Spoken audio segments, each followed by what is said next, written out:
أجمعين أما بعد فأعوذ بالله من الشيطان الرجيم بسم الله الرحمن الرحيم فاذكروني أذكركم واشكروا لي ولا تكفرون سبحان اللہ. صدق الله مولانا العظيم إن الله وملائكته يصلون على النبي يا أيها الذين آمنوا صلوا عليه وسلموا تسليما اللهم صل على سيدنا محمد وعلى آل سيدنا محمد وبارك وسلم وصلي عليه الصلاة والسلام عليك يا سيدي يا رسول الله وعلى آلك وصحبه يا سيدي يا حبيب الله.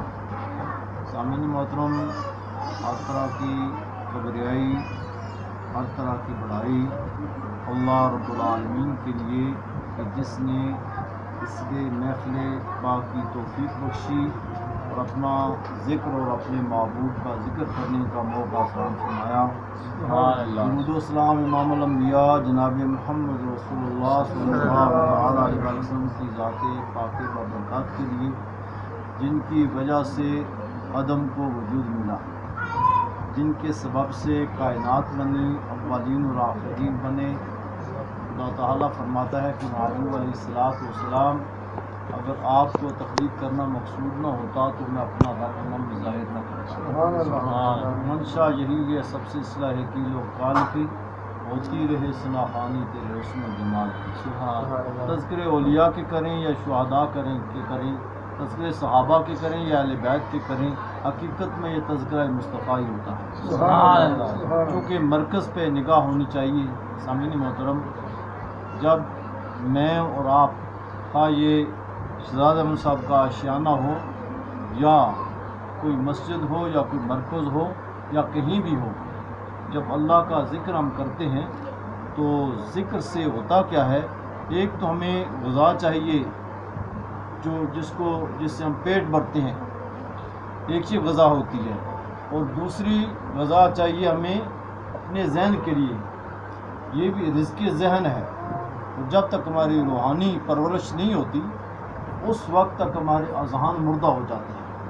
حدیث پاک میں آتا ہے کہ بندہ گناہ کرتا ہے اس کے دل پر ایک نقطہ جم جاتا ہے، حتیٰ کہ وہ پورے دل پر پھیل جاتا ہے. جب وہ توبہ نہیں کرتا، استغفار نہیں کرتا، ذکر نہیں کرتا تو وہ پھیلتا چلا جاتا ہے، حتیٰ کہ یہاں تک کہ اس بندے کے نزدیک گناہ نہیں رہتا. گناہ کہتے ہیں گناہ ہوتا کیا ہے؟ اس کے نزدیک گناہ نہیں رہتا. اللہ کا ذکر کرنے سے قلوب صاف ہوتے ہیں اور اذہان کو غذا ملتی ہے، اور جب تک کسی چیز کو غذا نہیں ملتی تو وہ پروان نہیں چڑھ سکتی. اس کو پروان چڑھانے کے لیے جس چیز کی ذکر کی ضرورت ہے وہ اللہ کا ذکر ہے. قرآن کہتا ہے فاذکرونی اذکرکم. خدا تعالیٰ نے فرمایا کہ تم مجھے یاد کرو میں تمہیں یاد کروں. مولا تو تنہا ذات ہے، فرمایا جب تم تنہائی میں مجھے یاد کرتے ہو میں تمہیں تنہائی میں یاد کرتا ہوں، اور جب تم مجمع میں مجھے یاد کرتے ہو، بہت سے بندوں کو اکٹھا کر کے جب یاد کرتے ہو تو میں نوریوں کے مجمع میں تمہیں یاد کرتا ہوں. فرشتے نور نہیں ہیں، نوری ہیں. نبی نور ہے لیکن فرشتے نور نہیں ہیں، فرشتے نوری ہیں. نور اور ہوتا ہے اور نوری اور ہوتا ہے. بہرحال جب اللہ فرماتا ہے تم تنہائی میں مجھے یاد کرو تو میں اللہ تمہیں تنہائی میں یاد کرتا ہوں، اور جب تم مجمع میں یاد کرو تو میں نوریوں کے مجمع میں تمہیں یاد کرتا ہوں. حضور امام الانبیاء علیہ السلام مسجد میں تشریف لے کے آپ نے دیکھا کہ ایک ہی مسجد کے اندر 2 محفلیں لگی ہیں. سبحان اللہ کہہ دیں. سبحان اللہ. تو یہ سبحان اللہ کا بھی بڑا فائدہ ہوتا ہے. 90,000 نیکیاں نامہ اعمال میں لکھی جاتی ہیں. اس بندے کے نام پر ایک جنت میں درخت لگا دیا جاتا ہے. اس کے سائے کا یہ عالم ہوتا ہے کہ عربی گھوڑا دوڑ کے ختم ہو جائے اس کا سایہ ختم نہیں ہوتا. سبحان اللہ. 1000 مرتبہ سبحان اللہ کہے تو اس کے نامہ اعمال میں اس کے نام پر 1000 درخت لگا دیے جاتے ہیں. اس لیے سبحان اللہ کہنا چاہیے. اس کے بھی بڑے سامعین محترم فائدے ہوتے ہیں. 2 محفلیں مسجد کے اندر لگی ہیں. نبی کریم علیہ السلام نے فرمایا سبحان اللہ دونوں محفلیں خیر کی ہیں. صحابہ نے پوچھا یا رسول اللہ، ایک تو اللہ کا ذکر کرنے والے ہیں اور دوسرے فقہی مسائل سیکھنے والے ہیں، حضور ارشاد فرما دیجئے کہ ان دونوں میں سے بہتر محفل کون سی ہے؟ فرمایا ہے تو دونوں خیر والی، لیکن ان میں سے جو مسائل سیکھ رہے ہیں وہ زیادہ افضل ہیں۔ ذکر کا کرنا بھی بہت اچھی بات ہے، اور اس کے ساتھ مسائل کو سیکھنا اور ذکر کی روح کو سمجھنا، یہ اس سے زیادہ بڑی چیز ہے۔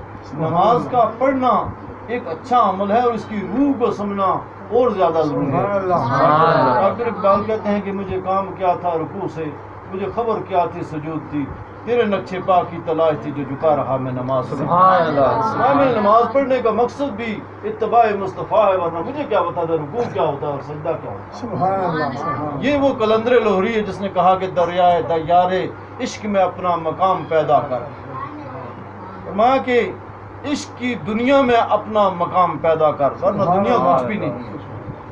کہا کہ خودی نہ بیچ اور فقیری میں نام پیدا کر، ورنہ خودداری نہ چھوڑ، بھیک نہ مانگ، ہاتھ نہ پھیلا۔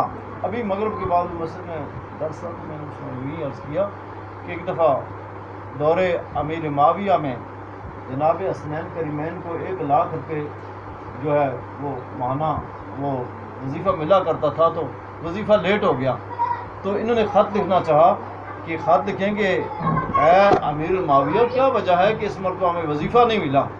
تو رات کو آقا علیہ السلام خواب میں آئے، کہا بیٹا اپنے جیسوں سے نہیں مانگتے ہو تو اس سے مانگو کہ ہم تو ماہل و با کرم ہے، کوئی سائل ہی نہیں۔ سبحان اللہ۔ اللہ کہتا ہے کوئی مانگنے والا کہ میں اسے عطا کروں، تو شب و روز اس کی طرف سے واحد آتم تائی کا دروازہ وقت پہ کھلتا ہے، وقت پہ بند ہو جاتا ہے، لیکن میرے رب کا دروازہ 24 گھنٹے کھلا ہوتا ہے، جب بھی کوئی مانگنے والا مانگے۔ تو کہا کہ بیٹا یہ وظیفہ پڑھا کرو، کسی سے نہ مانگو۔ تو ہوا کیا کہ اگلی صبح پہلے 1 لاکھ تھے، 15 لاکھ دینار لے کر حسنین کریمین کی بارگاہ میں حاضر۔ تو جب اللہ کا ذکر کیا جائے نا تو سامعین محترم اللہ سارے راستے کھول دیتا ہے، سارے بندن کھول دیتا ہے، اللہ تعالیٰ آسانیاں پیدا فرما دیتا ہے۔ ذکر خدا ہو یا ذکر مصطفیٰ ہو، ذکر آل مصطفیٰ ہو یا ذکر اصحاب مصطفیٰ ہو، ذکر اولیاء امت مصطفیٰ ہو یا ذکر علماء امت مصطفیٰ ہو۔ حضور نے فرمایا اولیاء امتی کا انبیاء بنی اسرائیل، میری امت کے اولیاء بنی اسرائیل کے نبیوں کی طرح ہیں، اور فرمایا علماء امتی کا انبیاء بنی اسرائیل، میری امت کے علماء بنی اسرائیل کے اولیاء انبیاء کی طرح ہیں۔ اب حضور نے فرمایا العلماء ورثۃ الانبیاء، علماء جو ہیں وہ انبیاء کے وارث ہیں، اور انبیاء نے جو علوم و فیوز و برکات دیے ان کے فیض ہیں۔ سامعین محترم ہر جگہ سے فیض نہیں ملتا، ورنہ آپ چلے جائیں داتا دربار، گنج بخش فیض عالم مظہر نور خدا نا کے سارا پیر کامل رہنما۔ سامعین محترم فیض ہر جگہ سے نہیں ملتا۔ فیض در حق بند نہ جب تھا نہ اب کچھ، اور جو اللہ والے ہیں وہ دیتے ہیں سب کچھ، مگر ان سے لینے کا چاہیے ڈب کچھ۔ سمجھ ان سے لینے کے کا بھی کوئی طریقہ ایک اور ہوتا ہے، حقیقت میں عطا کرنے والا اللہ ہے۔ حضور فرماتا ہے واللہ یؤتی وانا قاسم، وہ دیتا ہے اور میں تقسیم کرتا ہوں۔ اب وہ سرکار کے پاس جو سارے خزانوں کی چابیاں ہیں ان میں سے کوئی فرید کو دی، کوئی میرے علی کو دی، کوئی پیر عبداللہ جان کو دی، کوئی سبحان اللہ سبحان اللہ سبحان اللہ کو دی، کوئی پیر میر علی شاہ کو دی، کوئی جماعت علی شاہ کو دی، کوئی ہند والی کو دی، کوئی مولا سبحان اللہ سبحان اللہ سبحان اللہ۔ اور یہ فیض آتا حقیقت میں سارا مصطفیٰ کریم علیہ الصلوۃ والسلام کی ہی در دولت سے ہے۔ وہیں سے صدیق کو صداقت ملی، عمر کو عدالت ملی، عثمان کو سخاوت ملی، علی کو صداقت۔ ارے جعفر تیار بنا اور حبشی بلال جو ہے رشک کمر بنا، یہ سارا کمال مصطفیٰ کا ہے۔ اور ہمیں کیا پتا تھا اللہ کیا ہے؟ قرآن کہتا ہے اذا سألک عبادی انی فإنی قریب، اے محبوب جب بندے تجھ سے میرے بارے میں پوچھیں تو بتا دے کہ وہ تمہارے قریب رہتا ہے۔ جو زیادہ قریب ہو ہمیں نظر نہیں آتا تو وہ مصطفیٰ فرماتے ہیں کہ میں تمہیں بتاتا ہوں کہ تمہارا رب نحن اقرب من حبل الورید، تمہاری شہ رگ سے زیادہ قریب ہے، لیکن تمہیں نظر نہیں آتا۔ تمہیں دیکھنے کے لیے اگر دوربین کی ضرورت ہے تو پھر ایسا کرو کہ محمد عربی صلی اللہ علیہ وسلم کا دامن پکڑ لو کہ تمہیں خدا بھی نظر آئے گا۔ ورنہ موسیٰ کلیم اللہ نے بڑی ٹرائی کی لیکن دکھائی نہیں دیا۔ سامعین محترم اصل جو بات ہے کہ کامیابی نبی کریم علیہ السلام کی اتباع میں ہے۔ اے مصور تصور میں تیرے تصویر ان کی بنی ہو، ادھر حکم محمد ہو، ادھر گردن جھکی ہو، یحببکم اللہ۔ کملی والے کی اطاعت میں ساری کامیابی ہے۔ اور نبی کریم علیہ السلام نے اس ذکر کو جو پسند فرمایا اور اپنے ذکر کو پسند فرمایا، حسان بن ثابت آپ کا ذکر کرتے ہیں، فاحسن منک لم ترقط عینی واجمل منک لم تلد النساء خلقت مبرئا من کل عیب کانک قد خلقت کما تشاء۔ یہ آپ سب جانتے ہیں کہ کانک حرف شرط لگا کے کہا۔ حسان ابن ثابت کی زبان سے اللہ بولتا ہے کہ اے محبوب، آپ جیسا حسین جمیل میں نے نہیں دیکھتا، اور دیکھا اور دیکھتا بھی کیسے، آپ جیسا حسین جمیل کسی ماں نے جنا ہی نہیں۔ خلقت مبرئا من کل عیب، آپ کو اللہ نے ہر عیب سے پاک پیدا فرمایا، اس طرح پیدا فرمایا جس طرح آپ کی اپنی منشا تھی۔ میری آپ کی باری ہے، فرمایا هو الذی یصورکم فی الارحام کیف یشاء، کہ میں تمہاری ماؤں کے پیٹوں کے اندر تمہاری شکلیں اس طرح بناتا ہوں جس طرح میری مرضی ہوتی ہے۔ جب سیدہ زہرا کے ابا کی باری آئی تو کہا جس طرح آپ کی مرضی ہے میں اس طرح آپ کو پیدا کرتا ہوں۔ سامعین محترم، اللہ کے محبوب بے عیب ہیں۔ ہو سکتا ہے کسی مولوی سے آپ سننے کہیں کہ حضور کا دانت ٹوٹ گیا تھا، جب دانت ٹوٹ جائے تو بندہ عیب والا ہو جاتا ہے۔ آپ کہتے ہیں کہ گائے بچڑا بیل وہ ذبح کریں گے جس کا سین ٹوٹا ہوا نو، ٹانگ ٹوٹی ہوئی نو، وہ قربانی دیں گے۔ تو بے عیب جانور جو ہے وہ قربانی کما حقہ ہوتی ہے، عیب والا جانور قربانی کے لائق نہیں ہوتا۔ اور جو امت کا نبی ہو، امت کا والی ہو اور امت کا قائد ہو اور رہنما ہو اور عیب ہو، خلقت مبرئا من کل عیب، آپ کو ہر عیب سے پاک پیدا کیا۔ نہ کملی والے کی انگلی ٹوٹی، نہ کملی والے کا دانت ٹوٹا، تیر لگا تو خون نکلا، اور وہ بھی جبریل کو اللہ نے حکم دیا کہ جلدی جاؤ، اگر ایک قطرہ بھی زمین پر گر گیا نا تو قیامت تک زمین سبزہ نہیں اگے گی۔ تو کملی والے کا دانت ٹوٹا نہیں ہے، تیر لگنے سے خون نکلا ہے۔ تحقیق یہ کہتی ہے کہ کملی والے کا دانت ٹوٹا نہیں، خون نکلا ہے۔ اگر دانت ٹوٹ جاتا تو کملی والے میں عیب آ جاتا، اور کملی والا بے عیب ہے۔ اور حسان بن ثابت فرماتے ہیں کہ اللہ نے آپ کو ہر عیب سے پاک پیدا فرمایا، اس طرح پیدا فرمایا جس طرح آپ کی اپنی مرضی تھی۔ اس لیے تاجدار گولڈا خیر کے فرماتے ہیں کہ اس صورت میں جان آکھاں جانانے سچ آکھاں تے رب دی شان آکھاں، جس شان تی شانہ سب بن گئی۔ سبحان اللہ، سبحان اللہ۔ اللہ کا ذکر جو ہے یہ فائدہ دیتا ہے، گھروں میں برکت ہوتی ہے، قلوب منور ہوتے ہیں، اذہان کو جو ہے قوت ملتی ہے، طاقت ملتی ہے۔ اللہ کا ذکر پریشانیوں کو دور کرتا ہے، مصائب کو دور کرتا ہے۔ اور جو دن شب و روز ہم سوچتے رہتے ہیں، کیونکہ ہم روٹی کپڑا اور مکان کا نعرہ لگانے والی قوم ہے، ہمیں تو زیادہ اندیشہ اسی کا رہتا ہے، تو یہ پریشانیاں جب آ جائیں تو اللہ کا ذکر کریں۔ مصر کے ایک دارالعلوم کے اندر 4 طلباء علم حاصل کرتے ہیں، اور چاروں کے نام کے ساتھ محمد لگتا ہے، یعنی محمد ارون، محمد اسحاق، محمد سلام۔ ان کے پاس کھانا نہ رہا، کھانے کے لیے خرچہ نہ رہا، تو انہوں نے کہا کہ ہم میں سے کوئی ایک جائے گا جو کہیں سے روٹی لے کر آئے گا۔ انہوں نے کورا ڈالا، کورے میں جس بندے کا نام نکلا اس نے کہا تھوڑا ٹائم مجھے دو، میں 2 رکعت نوافل پڑھ لوں۔ نوافل پڑھے، اس کے بعد دیکھا کہ کسی نے دروازہ بجایا، فرمایا امام بالباب، کون ہے دروازے پر؟ آنے والے نے کہا کہ میں مصر کا بادشاہ۔ سبحان اللہ۔ یہ ہمارے تو شراب پی کے سو جاتے ہیں، ان کو ہوش ہی نہیں ہوتی نا، لیکن وہ بادشاہ نوافل پڑھ کے سوتے تھے، اللہ کے ذکر کر کے سوتے تھے، سیدھی طرف سوتے تھے۔ وہ ایاک نعبد و ایاک نستعین صرف پڑھتے ہی نہیں تھے، آیا ہے ایاک نعبد، آیا ایاک نستعین، تیری یہ بھی کلمیہ ہے، آیا ایاک نستعین تیری زبان پر رہی، اور بتوں کے پاؤں میں تیری جبیں جھکی بھی رہی۔ کبھی کشکول لے کر کس کے پاس، کبھی کس کے پاس، کبھی کس کے پاس، کبھی کس کے پاس، اور پھر ایاک نعبد و ایاک نستعین بھی ساتھ سمجھ نہیں آتی۔ اب کیا ہوا کہ وہ بادشاہ اللہ کا ذکر کر کے سوتے، سیدھی طرف سوتے، سنت کے مطابق سوتے۔ کملی والے نے آ کے جگایا، اٹھ، یہ 4 طالب علم جو قرآن پڑھتے ہیں، احادیث پڑھتے ہیں، علوم دینیاں سیکھتے ہیں، وہ بھوکے ہیں اور تو آرام سے سویا ہوا ہے. اس نے دروازہ کھولا، دروازہ کھول کے اندر آیا، دسترخوان پہ کھانا لگایا. فرمایا اب پڑھنا تمہارا کام ہے، تنا اور خرچہ کرنا برداشت کرنا. سبحان اللہ، سبحان اللہ. یہ المیہ ہے آج کل کہ دینی اداروں کی طرف ہماری توجہ کم رہ گئی ہے، اور باقی سارے معاملات میں دے جا سفیہ نام خدا تیرا اللہ ہی بوٹا لاوے. یہ سارے کام کرتے ہیں لیکن جو اصل کام ہے وہ ہم نے چھوڑ دیا ہے. یہ جتنی بھی ہماری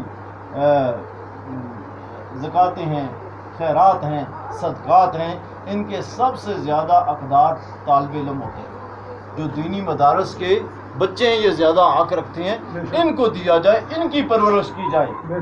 اور یہ جب قرآن پڑھیں گے، یہ جب حدیث پڑھیں گے، یہ میرے اور آپ کے لیے صدقہ جاریہ بنیں گے. امین محترم، ایک طالب علم اگر گھر سے نکلے، خدا نخواستہ اس کو موت ہو جائے، آ جائے، تو وہ شہیدوں میں لکھا جاتا ہے.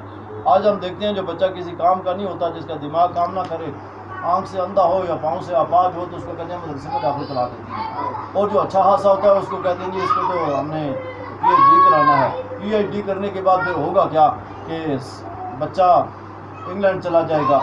اس کو ٹیلی فون کیا کہ جی تمہارے ابا جی فوت آئے.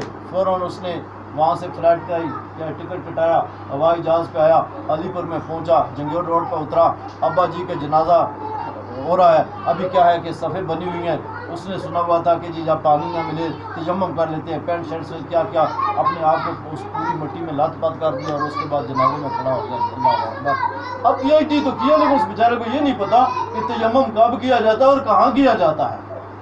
سامعین محترم، اس لیے دینی یہ علوم ہے. اور جو یہ ہم اسکول کی تعلیم لیں، یہ اسکول کی، میں خود ریٹائرڈ ٹیچر ہوں، میں کوئی اس کا مخالف نہیں ہوں، یہ ہونی چاہیے. لیکن یہ بات ذہن میں رکھیں کہ یہ فنون ہے. علوم اصل میں دینی علوم جو ہیں وہ علوم ہے، بقیہ فنون ہے. تو کملی والے نے دونوں محفلوں کو دیکھا، فرمایا دونوں محفلیں خیر کی ہیں، لیکن جو فقہ کے مسائل سیکھ رہے ہیں یہ ذکر کرنے والوں سے بھی زیادہ افضل ہے. یہی ہے کہ جناب شہزادہ احمد صاحب کے گھر میں یہ محفل ہوتی ہے، اس میں نعتیں بھی ہوتی ہیں، اس میں ذکر بھی ہوتا ہے، اور اس میں پھر تھوڑی سی ترغیب بھی دی جاتی ہے، بیان بھی ہوتا ہے، تاکہ ہمیں سمجھ آ جائے کہ جو کچھ ہم کر رہے ہیں یہ صحیح ہے اور کہاں تک ہے، اس کے فضائل کیا ہیں اور اس کا مقصد کیا ہے، اس کا فائدہ کیا ہے. حدیث کی کتب میں آتا ہے کہ ایک دفعہ ایسا ہوا کہ کوئی بندہ تھا، اس نے کچھ قتل کر دیا. تو قتل کرنے کے بعد وہ کسی راہ کے پاس گیا، کہنا کہ میری جو بخشش کا ذریعہ ہے. اس نے کہا خدا کا خوف تھا، 99 بندوں کو قتل کر کے ابھی بھی تو امید رکھتا ہے. اس نے کہا اچھا نہیں کوئی ہوتا تو چلو پھر راب صاحب آپ ہی سیدھے ہو جائیے تاکہ 100 پورے ہو جائیں گے، اتنی برابر ہو جائے.